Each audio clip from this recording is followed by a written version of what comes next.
ఈ టీజింగ్ అనేది నాకు చాలా చిరాకు. నిస్సహాయ స్థితిలో ఉన్న ఆడపిల్లల్ని వేధించడం అనేది మగతనం కాదు. అది మీరు మగతనం కావాలంటే జిమ్నాస్టిక్స్కి వెళ్ళండి.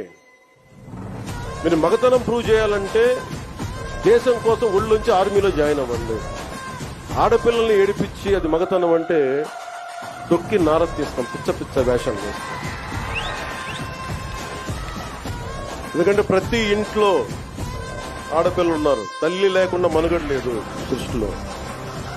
మీరు ఆడబిడ్డలకి పోలీస్ శాఖ కూడా నేను చాలా బలంగా చెప్తా ఉన్నాను. ఇంకొకసారి నాకు ఈ టీజింగ్ అనేది నాకు కనిపించకూడదు పిఠాపురంలో. This is my directive. ఎందుకంటే నా నియోజకవర్గాన్ని నేను సవ్యంగా చేసుకోలేనప్పుడు,